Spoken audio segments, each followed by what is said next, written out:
What's going on, guys? It's Emiliano here. Welcome back to another video. If you're a current subscriber to my channel, you probably noticed the video quality looks a little different, and hopefully you notice a positive. And look at this wide view. We also have a wider view here, and that's because I picked up a new camera setup this past weekend that I'm very excited about. Last time I bought a mirrorless camera was back in 2017, and that's when I bought my first camera, which is a Sony A7IV with the Sigma 16mm lens.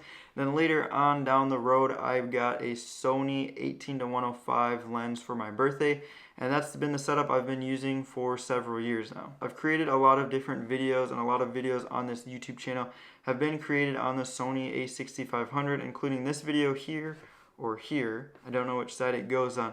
That's like one of my favorite videos that I've created with the Sony A7IV. I've been wanting a new camera for a while now, so I decided to pick up another Sony mirrorless camera, that being the Sony A7IV, or also known as the Sony Alpha 7 IV.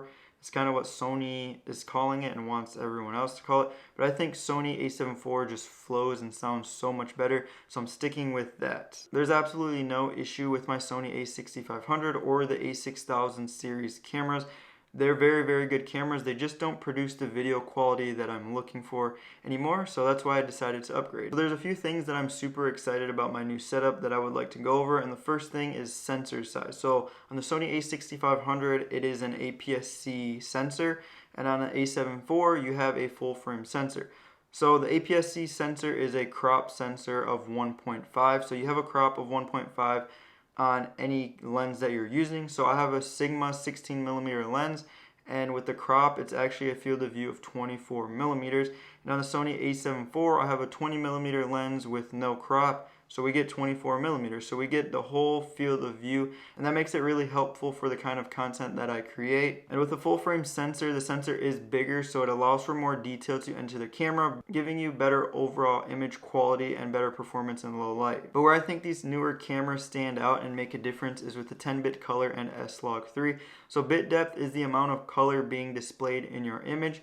On the Sony A7 IV, we have 10-bit color, which displays over 1 billion colors in our image, and with 8-bit, which was on the Sony A7V, displayed 16 million colors, or I think 16.7 million colors, something like that, but it makes all the difference in the quality of your image. And with S-Log3 is just a flat picture profile, and S-Log3 is on the A6000 series and was on my A7V, but it's recommended to use S-Log2 with 8-bit color. So now that we have the combination of 10-bit color and S-Log3, we are going to take advantage of that S-Log3. And what S-Log3 is just a flat picture profile that looks like this. It has no saturation or really life to it, but the dynamic range is so much better, giving you more details in the highlights and shadows. Okay, so the autofocus on the A7 IV is just amazing. On the Sony A7V, it was okay.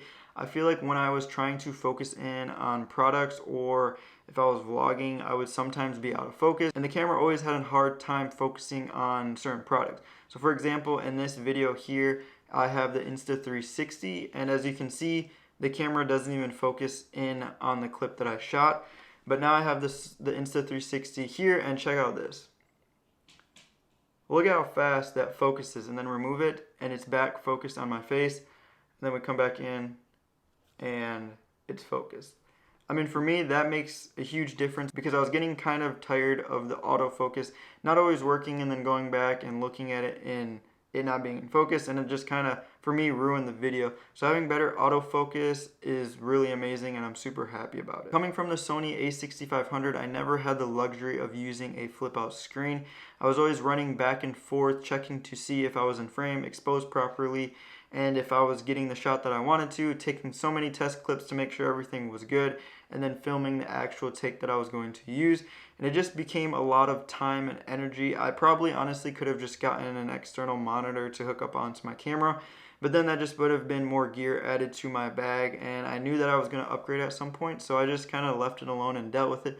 But now that I have the luxury of this flip out screen, I'll never go back to a camera that does not have a flip out screen, especially for the kind of videos that I film. It saved me so much time just being able to look at this screen right here and knowing, okay, I'm in frame, I'm focused, and I'm properly exposed. So 10 out of 10 on the flip out screen, it is a lifesaver. And I'm not so much of a photography first kind of person. I always shoot video and I always lean towards video first. But with the 33 megapixel camera, that makes it nice for my thumbnails and any product photos that I need to take. My fiance is also getting more into photography, so allowing her to have a camera with a 33 megapixel will be good for her, and any cropping in that we need to do with this 20mm lens. We won't have much loss in quality with the extra 33 megapixel camera. I'm super excited about the upgrade, and I honestly just can't get over the video quality that this camera provides.